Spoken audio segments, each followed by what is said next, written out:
Welcome, and thank you for tuning in. You're listening to the Beyond 50 radio program. I'm Daniel Davis. Valentine's Day, just around the corner, many of us are seeking to be able to rekindle our relationships that perhaps throughout most of the year we just took for granted. Or perhaps you're on the outs or you're someone solo looking for someone to bring into your life. Joining us here on the Beyond 50 radio program today is someone who teaches Sanskrit and medical astrology at the Ayurvedic Institute in Albuquerque, New Mexico, also running a private consulting business based on his trainings in Vedic life mapping and Vedic astrology. He's also author of the book The 5 Dharma Types and creator of Decoding Your Life Map with Vedic Astrology DVD series. His newest book is Sex, Love, and Dharma, where we learn ancient wisdom for modern relationships. I'd like to welcome to the Beyond 50 radio program today our guest, Simon Chikoisky. Simon, thank you for joining us here on the Beyond 50 radio program. Oh, thanks for having me. It's a pleasure to be here. Now, this is certainly a different approach when it comes to love relationships. When you're talking about Dharma types, tell us how you came into this system. Has this been around for a while, or is this something you sort of created? Great question. So this has been around for a long time. In fact, these are archetypes, and in Greek, the word arche means ancient, ancient even before time itself, and type means mold or model. So these are literally the ancient molds or the software that human beings are born with, and most ancient cultures had some system of these archetypes to organize people in society. And what I've done is sort of condense and modernize them for the current age, and thrown away some of the things that don't work, like hereditary, the hereditary component that said, you know, if your father was, say, a priest, then you had to be a priest, right? That doesn't work anymore, especially in modern society, modern age. And the component of hierarchy, which is, hey, one type's better than another. No. They're like the fingers in your hand. They're all useful. They all have a separate purpose, but no one type is better than another. So I've updated the system for modern times. Now, you described that there are 5 Dharma types. Let's talk about each of those a little bit so people can get a feel and perhaps recognize which one they fall into. Sure. And these 5 Dharma types, I think even more primal than that is the first question I get in seminars is people say, okay, there's 5 Dharma types, but there's 7 billion people on the planet. So how is that going to help me, right? And I take people through an exercise where I say, well, listen, close your eyes and imagine for a second that you woke up this morning and you didn't know if you were a man or a woman. These 2 archetypes, these 2 simple categories of male, female, define us in such incredible ways, from what we wear to how we speak, even the bathroom we use, at the restaurant. Not knowing who you are is a liability, and knowing who you are, especially knowing your Dharma type, is a huge asset when it comes to relationships, when it comes to knowing how to express your life purpose. And so there are these 5 basic archetypes, these Dharma types, that I call the educator is one, the warrior, the merchant, the laborer, and the outsider. And they each have a separate gift to give to the world. And knowing your type at a very basic level helps you understand, hey, what am I here to do? What's my gift? And then in every area of my life, how do I express that gift, from relationships to work to my relationship with the divine? Does that make sense? It does, actually. It's pretty interesting when you break it down like that. So do we have time to go into what each gift is? Yes, please. So then each type has a gift, and now there's a free test you can take. They're either on my website or in my books to find out your type. It's not hard to find out your Dharma type. It's like getting the map of your life. Then following the map is the adventure. So the gift that the educator has, we'll start with them, is the gift of communication. They bring wisdom to society. They are the wisdom givers, and they uphold a certain purity, a certain ethic for others to follow. the warrior's gift is the ability to lead, to solve problems, and to be a person in crisis, a turn-to person. You know you're a warrior if if you're sitting at a restaurant and all of a sudden the waiter drops the tray of glasses and everyone kind of freezes, right? Goes, what just happened? And you, as the warrior, you go, hey, and you relax and you realize and you start thinking, all right, what can I do to fix the situation? Because you're the problem solver. Warriors become calm during a time of crisis. And there are other ways to tell which type you are, other physiological clues, and I get into that in the books. Then the merchant type, the job of the merchant is to make people happy, to grease the gears of society, to network, to create win-win situations, which is why merchants often do well in business and sales and entertainment as well, because when you go to a concert, you go there to feel good, and of course the merchant facilitates that. The next type is the laborer, and the laborer's gift is the ability to not only to serve, but to create the foundation for community. The laborer is the one, whether you're a man or a woman, who cooks the best meal, and everyone goes to their house, and for the barbecue or for their door is always open because they have the ability to nurture and take care of others, and through that to build society in general. And finally, the outsider, and the outsider's dharma, their purpose in life, is to innovate, to be different, to have freedom, to roam and explore that which most people aren't exploring. And that's a very unique and fascinating path. Mm-hmm. So those are the 5 Dharma types in a nutshell. Now, what I think interesting, because when you consider astrology, we tend to seek through that a particular characteristic in which it's decided somehow that, well, this particular sign and this one really match up together. And some people actually live by the Bible when you sort of take a look at that, saying, well, this is the way I want to go about it. Well, astrology is misconstrued a little bit because when you read these things, they talk about your sun sign. And the sun sign is one aspect of your personality. It's certainly one viable aspect, but there are 8 other planets to consider, as well as the ascendant and nodes of the moon and all this stuff. So for a full picture, so for example, you may be compatible with someone. So let's say you're a Scorpio and they're a Pisces. That's supposed to be compatible. But not every Scorpio and Pisces are going to work well together because their other planets may be very much in disharmony. Maybe their Venuses are in disharmony, so their love life, their sex life is off. Or maybe their Jupiters are in disharmony, so they have completely opposite political beliefs. One's a Democrat, the other's a Republican, and they can't reconcile themselves. Maybe their moons are off, so they can't actually be together. Their habits are so different that they can't live in the same house together. Their sex life may be great, their beliefs may be great, but their habits are so different. So when I look at 2 horoscopes to match them, I look at all these factors to see, is this a good relationship compatibility, and if so, for what? Does that make sense? I believe so, sure. I don't mean to get overly technical, but I think one of the main issues that people have with astrology is that that could be me, that could not be me. It's too general.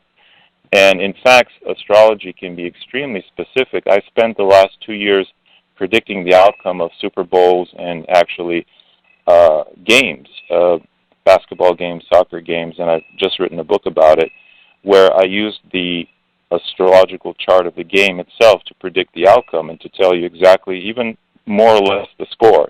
The score is a little bit harder, but certainly who will win the game. Just predicted that Denver would blow out the the Carolina Panthers, by the way. Of course, no one believed me beforehand, but they believe me now.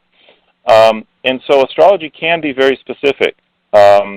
It's just that we're not typically used to seeing it in action that way. It was interesting you brought up the last Super Bowl there. I think what was even funnier, just kind of off topic here a little bit, was this quarterback, Cam Johnson, which I'd never even heard of this guy's name until that day. I don't follow it that much.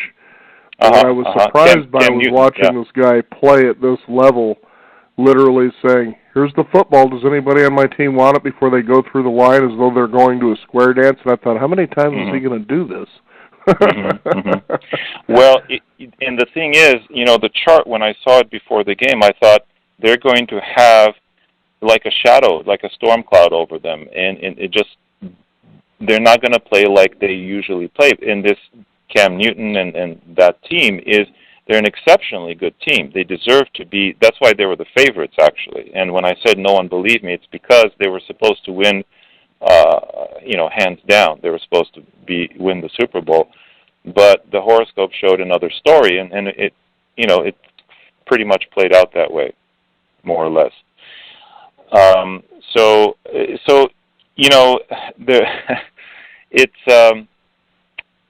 Astrology is a great tool, and the Dharma types are also a great tool to help us find our purpose, and even at a very basic level, to understand our value in this world. And it's this coming Valentine's Day is here, and one of the issues that I see in clients more and more is female clients, is this issue of hormonal burnout, of adrenal fatigue, stress, and aging, rapid aging, weight gain, all of these symptoms of the modern lifestyle. And I think they ultimately fall back. The ultimate cause is a sense of that society itself and women themselves, I believe, in my opinion, are not giving themselves the full value, their full self-worth. And there are ways in the Vedic system that you can do that, and I talk about them in my book and in some videos I've just released. And basically they have to do with reclaiming the goddess within, understanding your true value. And I believe that when you really know your Dharma type, when you anchor into that, you really understand your value, and that not only builds you up in the eyes of society, but it also helps you feel good about your place in the world. And astrology and Dharma, they're all tools to help you do that. Mm-hmm. Yeah, and I think that's also a healthy approach to this whole thing, is when you look at astrology, don't look at it by the letter, but sort of as a guiding post. Would that be an accurate way to look at it? Absolutely. Okay. And again, these are archetypes, and they help us build a myth around our lives to make our lives a heroic journey. Now, here was something I found interesting as I was reading your book, and it was really interesting. So I thought I'd bring this up because I've done a lot of interviews over the years, especially when it comes to love and relationships, and I can honestly say that in your book, you seem to really have a different approach than what typically is out there. It's very formulaic out there, believe me. It's like, no, I don't want to do another relationship workbook. But this one I really found interesting to read, so I'll give you that for sure, that this is something the audience should at least take a look at. But I like this part here, and I thought you might elaborate on this a little bit because it was really interesting to read this. And I thought, what you're saying here makes a lot of sense, and here it is. This is a quote from the book that we're talking about here, which is Sex, Love, and Dharma. And that is, men continue to grow by facing and learning from testing by the women in their lives. And boy, do women test us, don't they? Oh, yeah. Absolutely. Okay, so tell us what that really means there. Oh, yeah, there's a lot of juice in that. So, in a tremendous amount of juice. Not just a lot, but a tremendous amount. I think this is what knocked, Cam Johnson down on his butt for that Super Bowl here, is he didn't get tested enough by the women in his life, I think. So, anyway. You know what? There might be something to that. So, in the old world, the feminine used to be personified as a goddess, and the goddess has three faces. One of the faces of the goddess is that she brings culture to anywhere she goes, anything she touches. And one of my mentors used to say that, hey, if it weren't for women, men would all be living in caves. And the point of that was to illustrate this indoctrinating and sort of educating factor. That's one face of the goddess, which is that she brings culture. And so, in any relationship, one of women's roles is to hold men accountable. Hey, you said you take out the garbage. Why haven't you taken it out? Oh, when we were dating, you used to take me dancing all the time, and you made all these promises. Where's that now? Right? And that may not even be stated overtly. It may be just a subtle thing, a subtle ways in which women continually and constantly test men to see if they are up to par, if they are living their highest worth. Now, that can degenerate, and it can become nagging. It can become negative kind of testing, and then we have problems on both ends. But the pristine spirit of that sentiment is that women test men to weed out their bull, and to help them evolve into the best man they can be. However, it's not always perceived that way by men. So the test that is given and how that test is perceived, there can be a bit of a gap in the communication there. And so for the man's part, as all men at their core biologically are essentially warrior types, they have to, my advice is to, I call it lean back and step in. Lean back means assess the situation, think it through, look at all your options, and then step in and take action. Meaning, don't run away. So when your wife or your girlfriend or your partner says, hey, you said you'd take out the garbage, why haven't you yet? As a man, the worst thing you can do is go, oh man, I'm sick of this, I'm going to the bar. Because you may be sick of it, that's okay, but going to the bar shows that you're retreating, that you basically give up in its non-warrior behavior. You're not facing that challenge, you're running away from the challenge. Now, what you can say is, if the partner, if say the woman is being irrational, why don't you take out? You never take out the garbage. You can say, listen, we're not having a rational conversation right now. I do want to solve this, but let's take some time. I'm going to step away for 30 minutes and come back, and then we'll finish this conversation. Is that okay? And then you can step away, but you step away on warrior's terms, not by running away from the challenge. Does that make sense? It does. In fact, it was making me think of something that I find interesting when it comes to communication. And, it seems this day and age, and maybe it's just my observation, that men seem to be more effeminate, so to speak. They really want to come out of their way to show how sensitive they are. And I'm thinking, well, what happened to the men of the world? Let's step up and forget about all this nonsense and be who we are authentically and not feel ashamed of that. And I've even had guests over the years, females, that said, I agree with you. I wish they would, kind of start doing what they're supposed to do and step up and have society with this ideal of political correctness shut up about what's politically correct and talk about what naturally makes sense. I think women want a man with an open heart and a strong spine.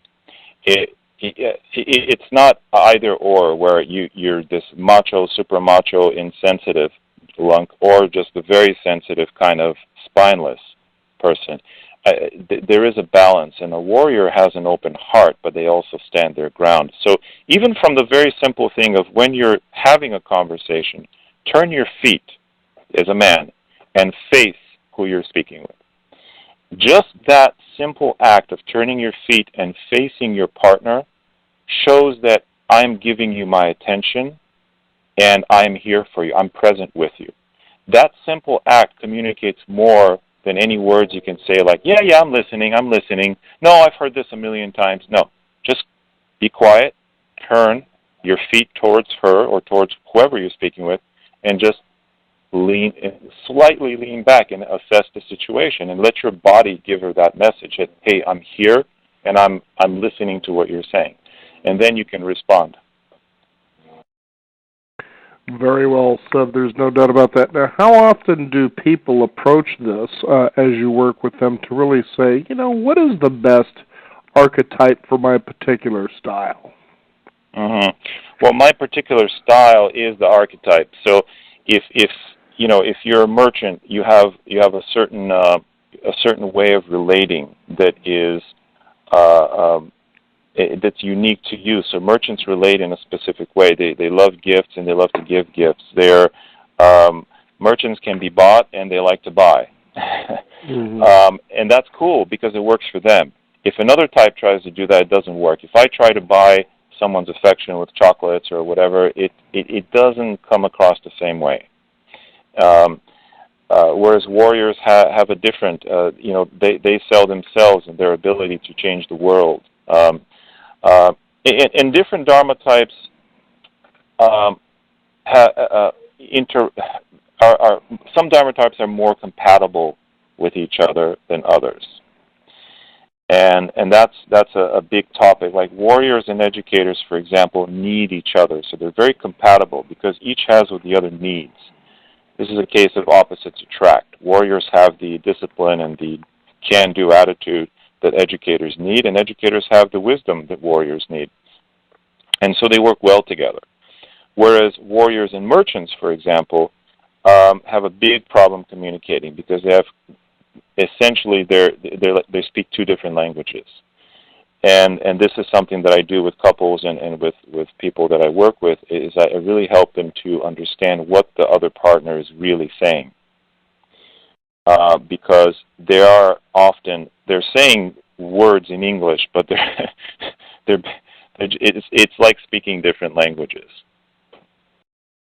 Now, here's something that I wanted to bring up, and I really kind of appreciate your approach on this, but there seems to be a big buzz that I've seen over the last, say, 15 years about attracting your soulmate, as though anything less than that would be, useless. And I think that it seems to me that people that are out there doing the workshops, the seminars, and the weekend retreats on this are kind of going overboard about it. What are your thoughts on that? I completely agree. So, from the Vedic standpoint and the ancient standpoint, everyone that is in your life, to whatever degree, is your soulmate. In that. And that's what I'm glad you said that, Simon, and I'm sorry to interrupt you there because that's how I looked at it too, that everybody who comes into your life is bringing an aspect of you to learn more about yourself, so therefore you can uncover those special gifts of who you are, so forth and so on. But these others talk about, everybody else gets put to the side until you find that soulmate. Everybody has this soulmate, this mystical thing that comes out of quantum somewhere, and anything less is just not, it's a waste of time. So think about it like a car or a vehicle. There are some cars that you like better than others, but most cars will help get you to your destination. And sometimes you need to take a bus, and at that moment, that's your soulmate vehicle. Sometimes you need to take the subway. And of course, there are some cars, automobiles, that we think are ideal for us. Like I'd love to have, the Lexus whatever model, and that's my soulmate car.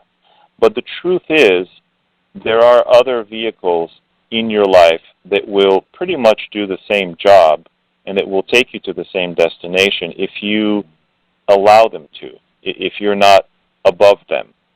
So, and I'm not saying that you can get together with anyone and that'll work, but from the ancient wisdom standpoint, even the person at the church's chicken counter is a bit of your soulmate because they have something to share with you. And if you're perceptive and open enough, and you face them with your feet forward, and look at them and even have a 5-minute conversation, you'll find out what that is.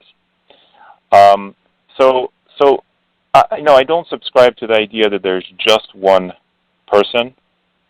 However, I do subscribe to the idea that some people are better suited, and some people are extremely well suited with each other, and that's where the astrology comes in and the compatibility. So I do believe in compatibility, but this idea that, you have to hold out for the ultimate soulmate or else you won't be fulfilled, I think that's a little impractical.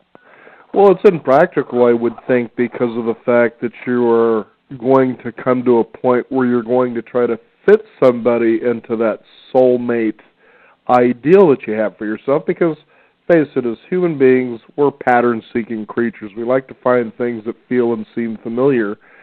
And so the idea of a soulmate is you become aggravated that it's not happening and all the bad dates that you might be going on, that you might come to a point, well, how can I make this person fit and then proclaim this as a soulmate? In other words, through my thinking, make this real.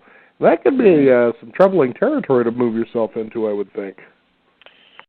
It is, and where my analogy with the car breaks down, and by the way, I've never used that just sort of came to mind, is that cars don't evolve, but people do.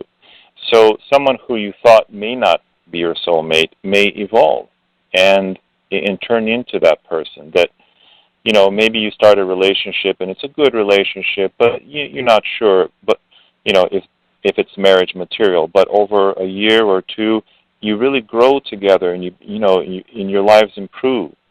And, in the old traditions, they used to look at a couple and not only say, will this couple last, together, they also looked at their financial impact. Will they grow financially together? Will they be perceived by society in a better way together than they will be apart? And they took all of that in mind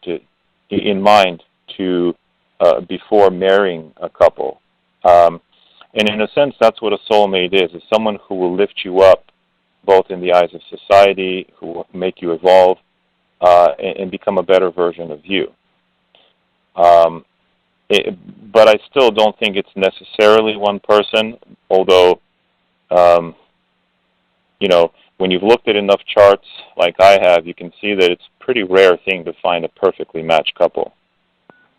I kind of like what Robin Williams says in the movie Good Will Hunting, she may find out that you're not perfect. Well, here's some real news. Well, she's not perfect either, but the question is, are you perfect for each other?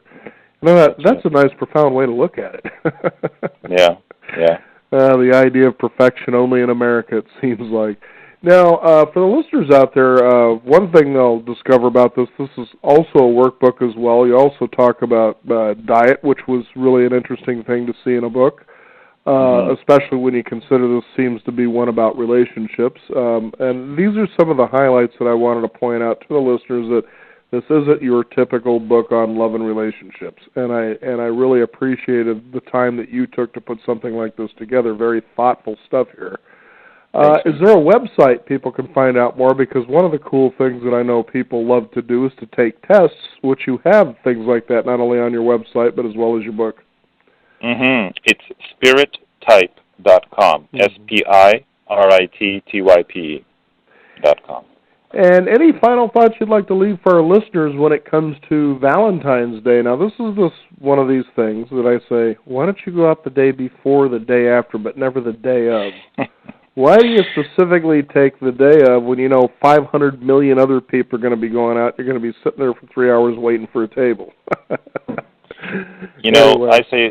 I say treat every other day besides Valentine's Day as Valentine's Day, and then stay home on Valentine's. Because why do we celebrate love just on one day of the year? The thing is, people are looking for love. They're looking for prosperity, for God, all in different areas, different pockets.